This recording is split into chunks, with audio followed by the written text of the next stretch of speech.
les fabricants de plastique face à ces graves accusations? La filière emploie plus d'1,5 million de personnes et génère un chiffre d'affaires de 300 milliards d'euros en Europe.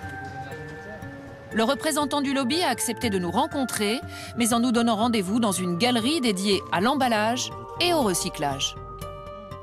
On a fait faire, nous, des analyses à plusieurs membres de notre équipe et on a retrouvé dans notre corps des BPA, des phtalates. Aujourd'hui, on a le sentiment que les consommateurs découvrent eux-mêmes qu'ils sont porteurs ou contaminés par ces substances. Vous, industriels, vous savez depuis combien de temps qu'on est contaminé par ces substances ? Les consommateurs ne le découvrent pas aujourd'hui, si on regarde. Franchement, je pense que oui. Bon, c'est vous qui le dites. Allez dans la rue, demandez aux gens, est-ce que vous êtes conscient d'avoir à l'intérieur de votre corps des BPA ou des phtalates? Je ne suis pas sûre qu'ils vous répondent oui. Il faut toujours faire très attention à ne pas... Je vais prendre un exemple fort simple. L'arsenic est un poison. Oui. Néanmoins, il est largement utilisé dans la formulation de médicaments pour traiter des maladies. Oui, avec beaucoup de précautions quand même. Hein. Eh bien, c'est la même chose avec le BPA. Et par des grands professionnels. C'est exactement la même chose. Et que je sache, à chaque fois qu'il y a de l'arsenic dans un produit, c'est marqué en gros, non?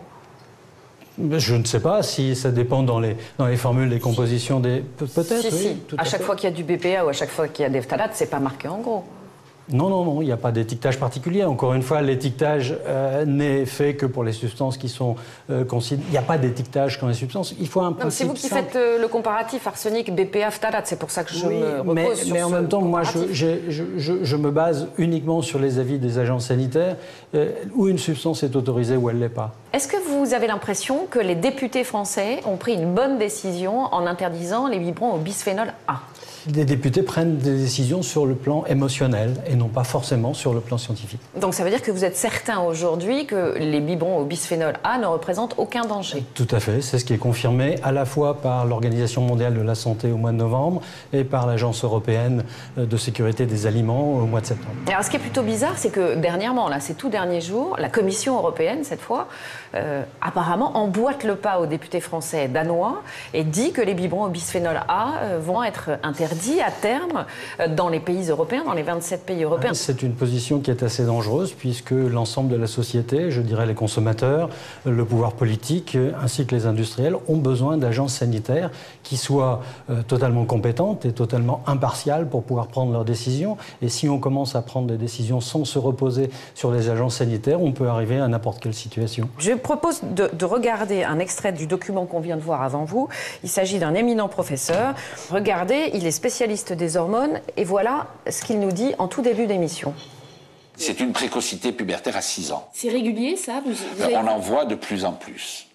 Et tous les services de pédiatrie et d'endocrinologie pédiatrique sont unanimes pour reconnaître qu'il y a une augmentation des développements prématurés comme motif de consultation dans leur service. Oui. Il y a eu plusieurs équipes qui ont démontré les relations entre, par exemple, le bisphénol et des malformations génitales, la concentration en phthalate dans le lait ou dans le sang et des malformations génitales. Donc, il ne s'agit pas d'une opinion personnelle, mais au contraire d'une observation expérimentale et clinique. Voilà, donc le document, début de puberté à 6 ans, des petites filles de 6 ans qui commencent à avoir des seins. Quand on voit ce document, on se dit qu'il y a urgence à agir. Et puis, laissons donc les organisations sanitaires le faire. Moi, je ne suis pas médecin, je suis un industriel, je respecte les législations. Et donc, le monde de la médecine doit décider. Il y a une chose qu'on oublie, c'est que nous gagnons un trimestre d'espérance de vie par an régulièrement et que peut-être on peut dire que le plastique est peut-être pour quelque chose. Donc, regardons les choses. Je ne vois pas du tout le rapport avec cette petite fille qui a un début de puberté à 6 ans. Mais là, je veux dire, moi, je ne sais pas quelles sont les causes.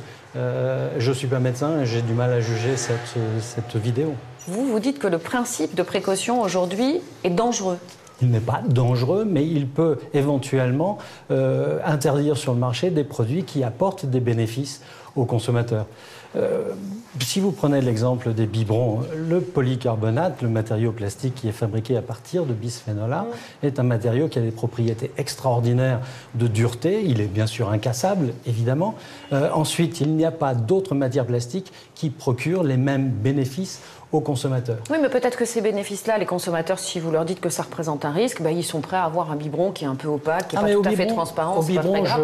Non, mais biberon ou autre chose, vous voyez ce que je veux dire. Je répète ce que je vous ai dit. interdit, les biberons auront totalement disparu, même si ce n'est pas le cas, vous en tombez encore, mais auront totalement disparu d'ici peu. Pourquoi est-ce que vous n'étiquetez pas vos produits? Parce que nous, en tant que consommateurs, on a envie d'être informés. Est-ce que vous ne pensez pas qu'à un moment, ce serait utile pour les consommateurs que tout simplement ce soit écrit? Je ne crois pas les consommateurs. Les consommateurs finissent par ne pas lire, vu l'ensemble des informations qui sont leur déjà transmises. Je ne suis pas sûr que les consommateurs les lisent et je crois que les consommateurs ont besoin d'être sécurisés. Donc je pense qu'il est préférable d'appliquer un principe simple. Soit la substance est autorisée et il n'y a pas de problème, soit elle est interdite et on ne l'utilise pas.